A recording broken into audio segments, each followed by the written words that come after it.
Buddhism is a world religion founded by the Buddha in ancient India.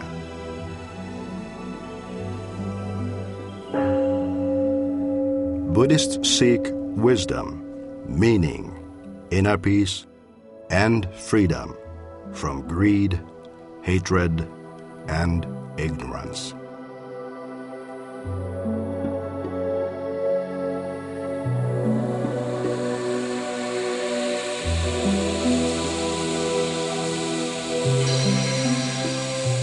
Mutually sustaining life, a Buddhist call to a troubled world.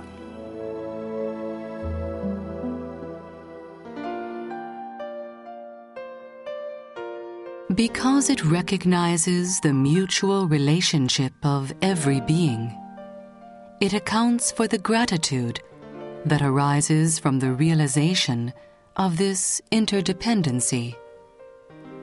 It produces the volunteer spirit to repay these invisible obligations.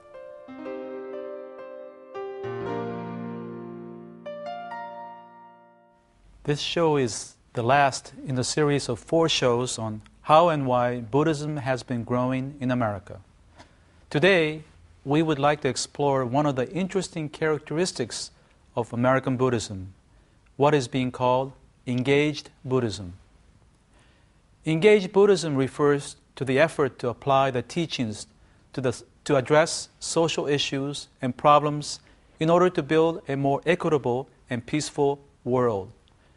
This emphasis on the outer and the social differs from the traditional Buddhism that has emphasized the inner and the mental. Before we begin with our main topic, let me briefly mention some of the other distinctive characteristics of American Buddhism. First, there are definitely more women in leadership roles, as they make up half of the teachers in some of the convert groups. As discussed earlier, women helped to found the Insight Meditation Society, and women now hold top leadership positions at San Francisco Zen Center and elsewhere. Secondly, monks and nuns are the norm in the Buddhist world in Asia, but American Buddhists have largely rejected celibacy in favor of married priests or priests in long-term relationships. Thirdly, psychology and psychotherapy have proven to be one of the channels through which Buddhism is being understood and adopted by many Americans. The reasons are due to the obvious similarities in their focus on the mind and inner workings. Finally, the American love of humor has also impacted the Buddhist world. For instance, I heard a Buddhist joke even on a mainstream radio station. Why couldn't the Buddha vacuum under a sofa? Well, the answer is, are you ready? Because he had no attachments. Well, I think it's pretty good, and if you don't get it, please keep watching this program as I will explain it in due course. Today, I'm pleased to have with us a guest to help throw greater light on the topic of engaged Buddhism.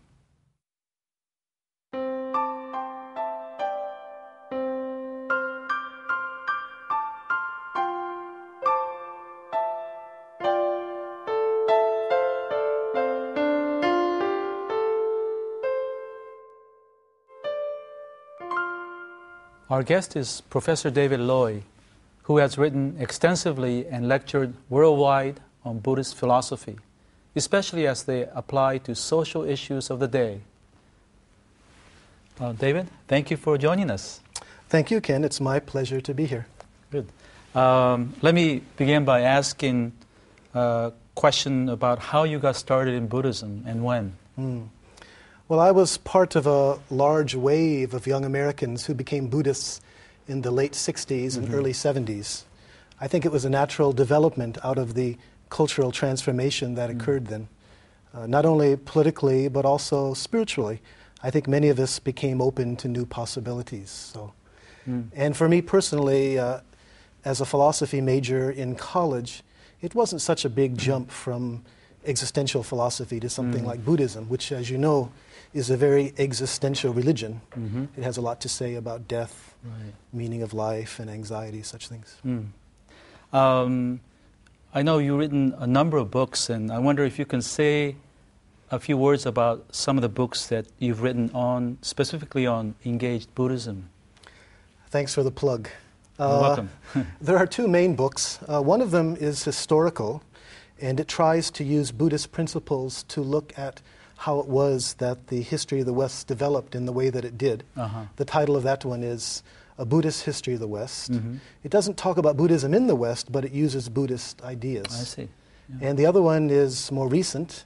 That one is called The Great Awakening, A Buddhist Social Theory. And that, again, tries to elaborate Buddhist principles into a social understanding. As you know, Buddhism doesn't really have a social theory, but we can extrapolate from the basic Buddhist teachings to look at social issues and social problems, and that's what that book tries to do. I see.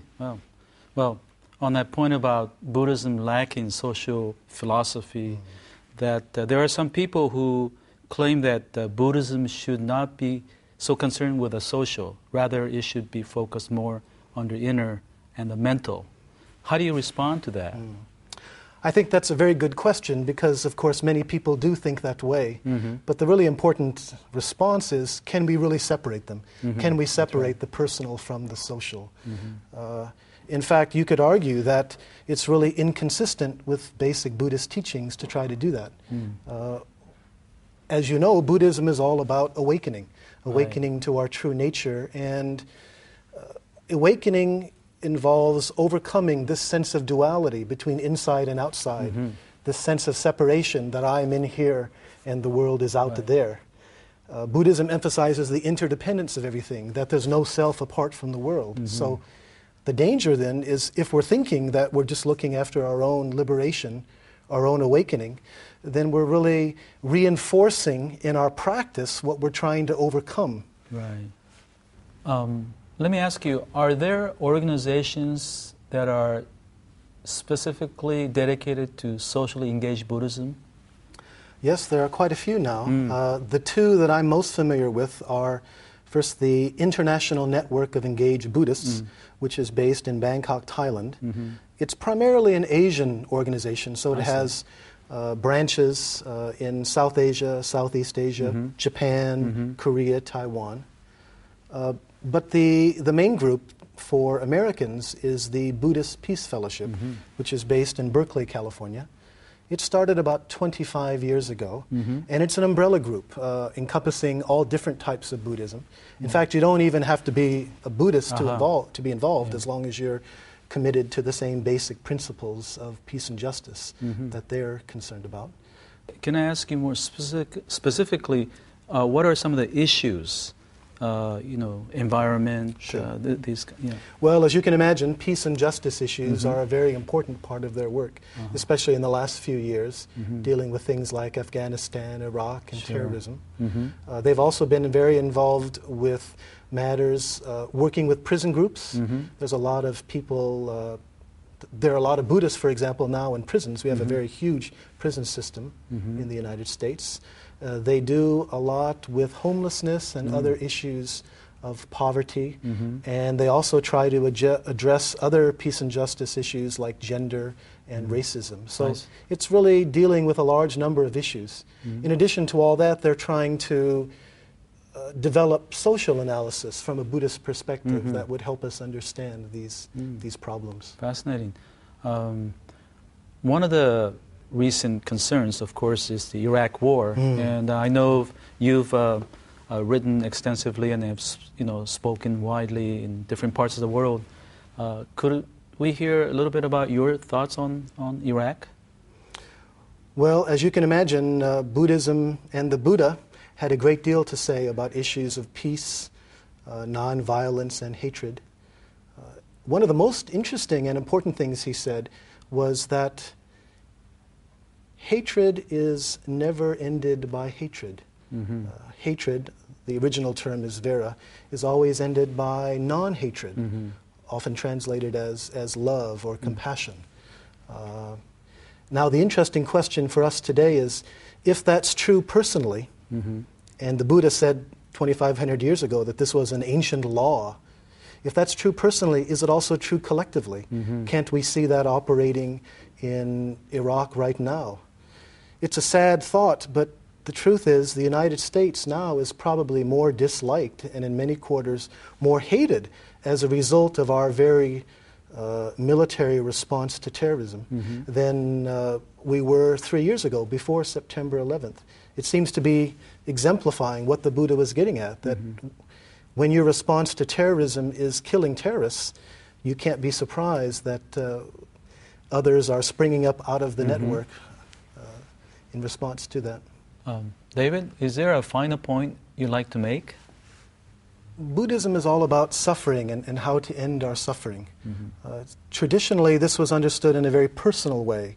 How do I address my own greed, my own ill will, and my own delusion? Again, these three roots of evil.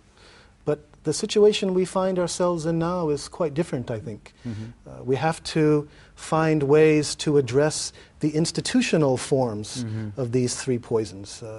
We're in a situation now where we have institutionalized greed, institutionalized ill will, and institutionalized delusion. And that's really the koan, that's really the challenge for contemporary Buddhism. Can we understand how to address them as well as our own personal problems? Well, thank you, David, for sharing your thoughts and insights with us. Thank you, Ken. Obviously, in Buddhism, there is no one position that all Buddhists must adhere to on social matters. Each person must arrive at his or her own opinion.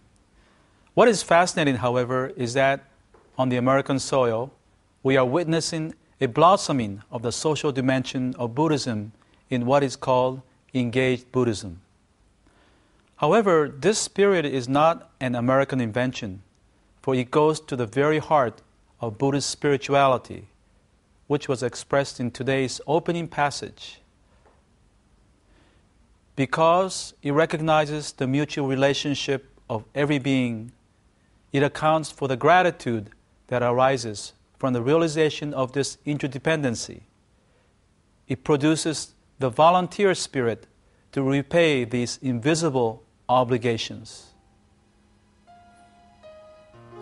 In our next series of shows, we will move away from the topic of American Buddhism and take a look back to the beginning of Buddhism in ancient India as we explore the life and the teachings of the Buddha.